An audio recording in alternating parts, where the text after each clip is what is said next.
Greetings.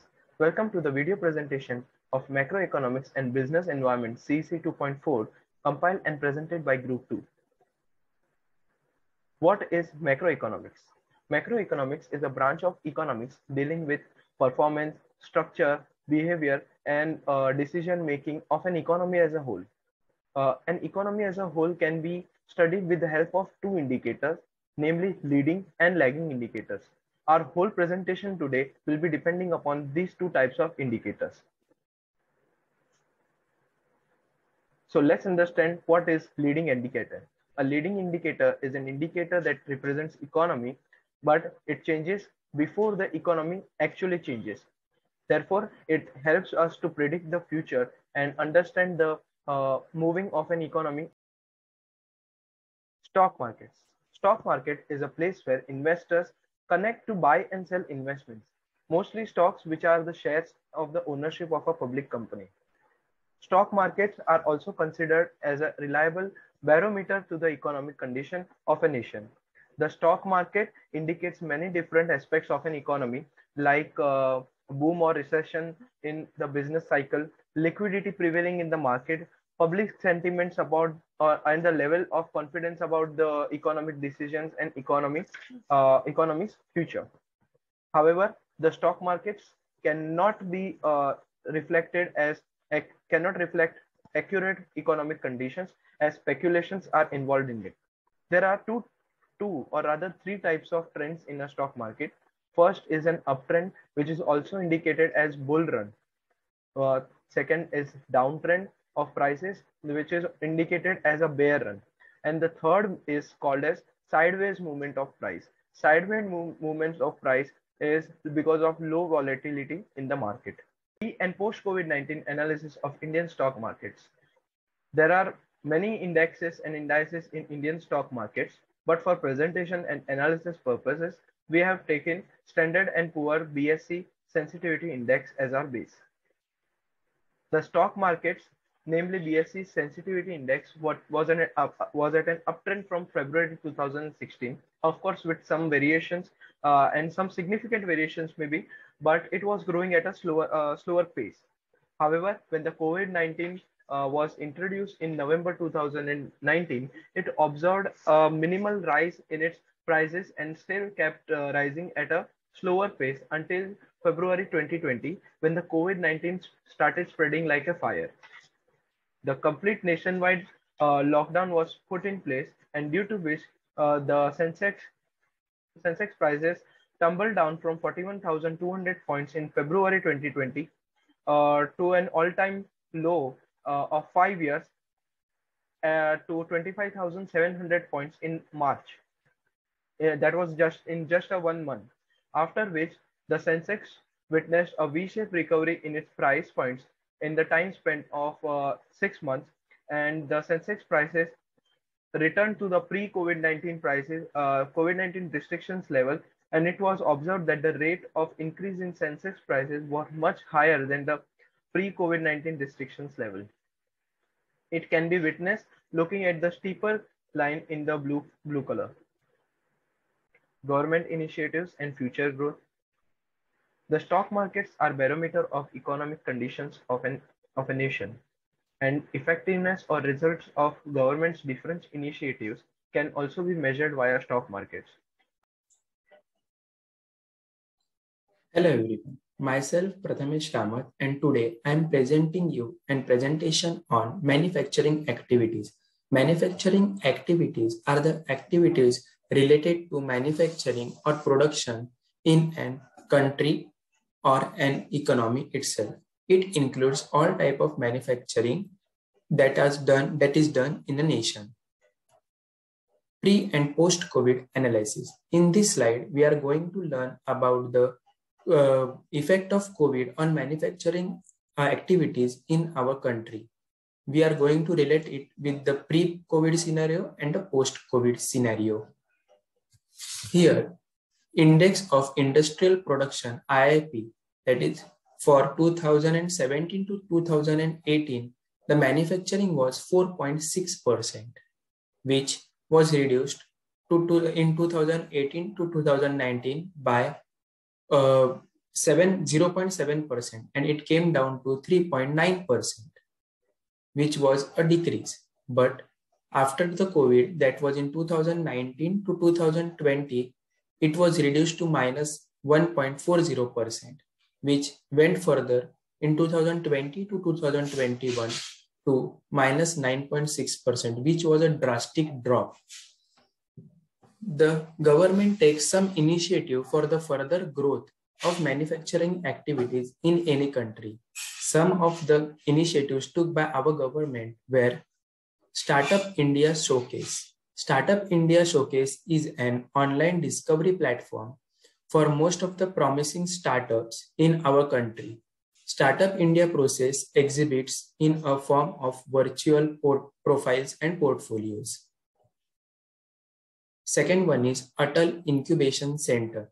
The Atal Incubation Center is a flagship initiative to promote the culture of innovation and entrepreneurship in India. It is an umbrella structure that has been mandated to promote innovation and revolutionize the entrepreneurship ecosystem in our country. And the third one is Uttar Pradesh Defense Corridor. Uttar Pradesh Defense Corridor is an industrial corridor. It is an aspirational project that has been taken by Indian government to reduce our dependency on foreign defense products and aerospace industry. Thank you.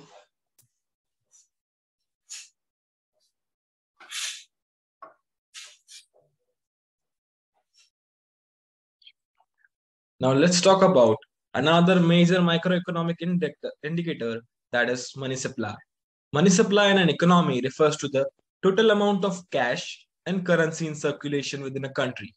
The money supply of a country has a big impact on its microeconomic profile, especially when it comes to interest rates, inflations, and business cycle. Now let's talk about how money supply has been impacted during COVID.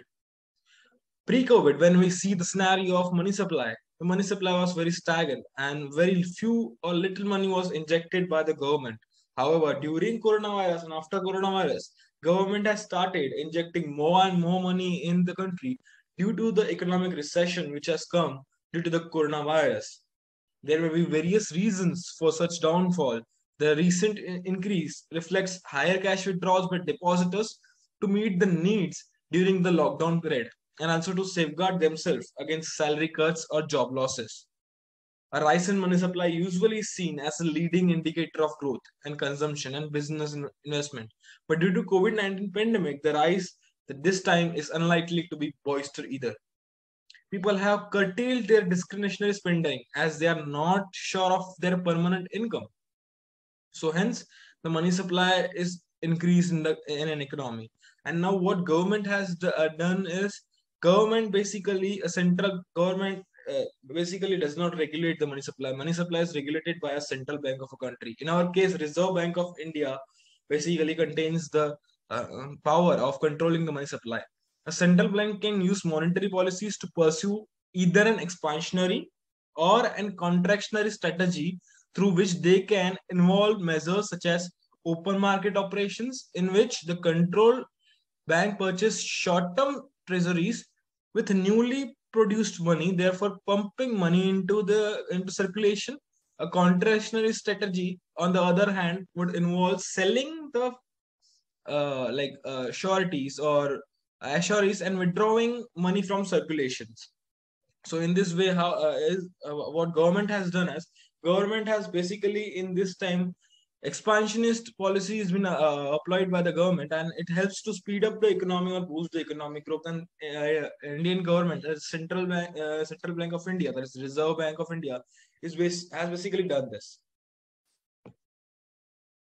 So economy can be also measured as with the lagging indicators.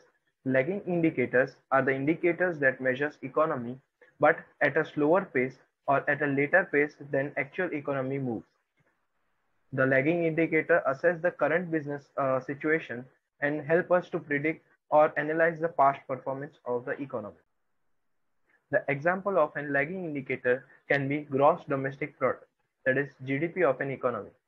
GDP of an economy is the value of all final goods and services produced in a political boundary of an economy over a period of time.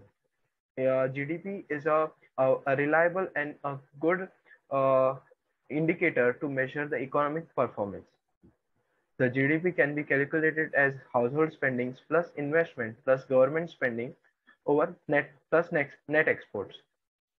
The pre and post COVID-19 analysis of India's GDP. Pre and post COVID-19 analysis of India's GDP. India's GDP is at a constant rise from year 2012.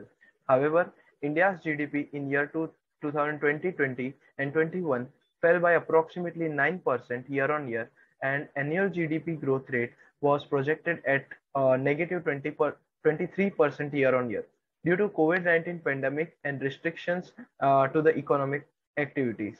However, the GDP is expected to increase year on year as economic activities are government initiatives and future growth for GDP.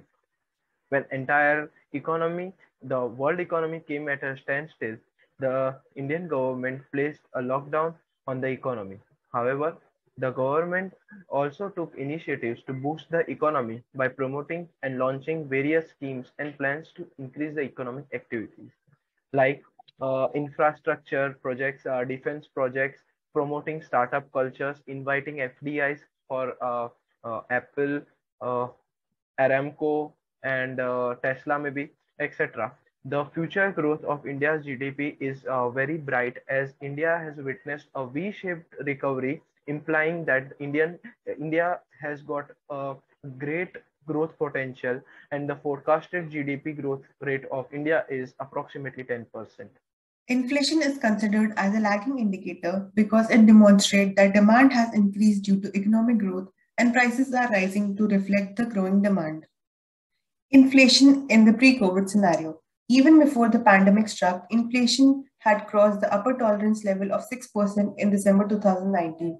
India was in a tight situation with inflation higher than the mandate, but economic growth falls fast to level of 3%. Inflation during the COVID lockdown.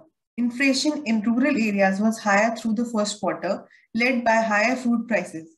Rural inflation in June was at 6.2% compared to 5.9% in urban areas. The consumer price index taken to rule out the base effect rose to 151.6 in June to 148.6 before the lockdown in March.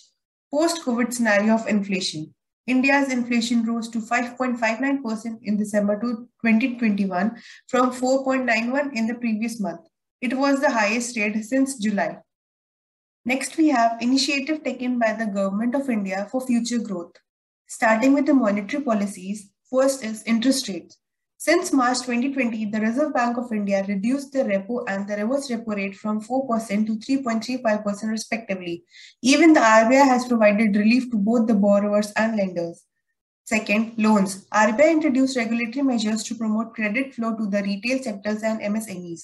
Third, COVID relief measures by SBI. First is term loans. SBI has initiated steps to defer the installment and interest on term loans. Working capital.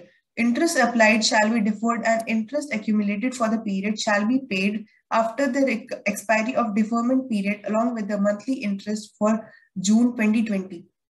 Second, we have fiscal policies. First, Pradhan Mantri Garib Kalyan Yojana is a comprehensive relief package of rupees 1.70 lakh crore yojana for the poor to help them fight the battle against coronavirus. Second is Garib Kalyan Rozgar Yojana is a massive rural public works scheme of Government of India to empower and provide livelihood opportunities to the returnee migrant workers and rural citizens. Last, we have Pradhan Mantri Jan Dhan Yojana. Good morning, one and all. Myself, Prerna Dubey, here with the topic unemployment rate of the India. So let's have a look. What is unemployment rate of the India?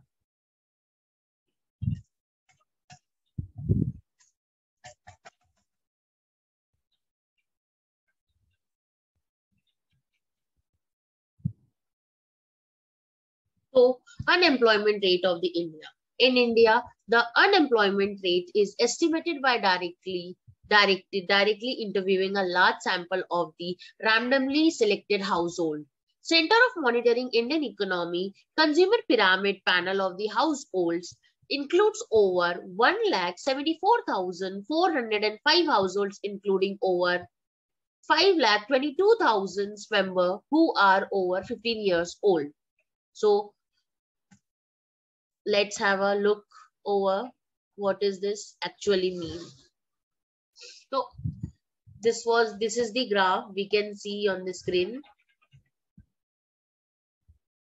This here we can see it is a pre and post COVID analysis of the unemployment rate in the India. So first we will talk about the post COVID. I mean during COVID, what was the rate of the India? As of the December 2021, the unemployment rate in India was recorded at nearly 8%, an increase from the previous month, while the unemployment rate had significantly declined over the course of 2021. Since having peaked in April 2020, the breakout of new coronavirus variant coupled in recurring lockdowns resulted in the fluctuating trend of the unemployment gripping the nation. So in 2020, the unemployment rate was 7.11%. So its annual change is 1.84%. If we can look over 2019, it's a 5.27%.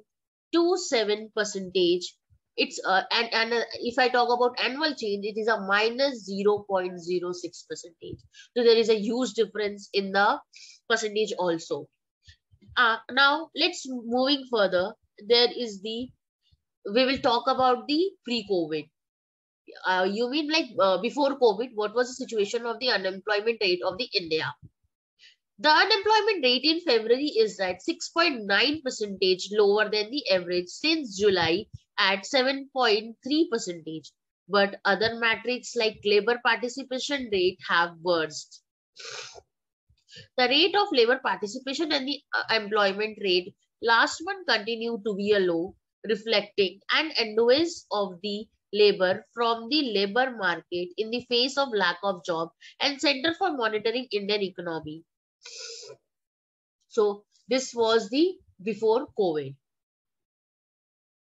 There are some initiatives taken by the government for a future growth of the employments to give them employ. So Pradhan Mantri Garib Kalyan Yojana was launched in 2015 to give the chances for the new youth of this generations, new youth of this country. There are some other same Yojana was taken steps from government side to be a betterment of the employments, to give them better job and facilities. So thank you. This was from my side. Thank you.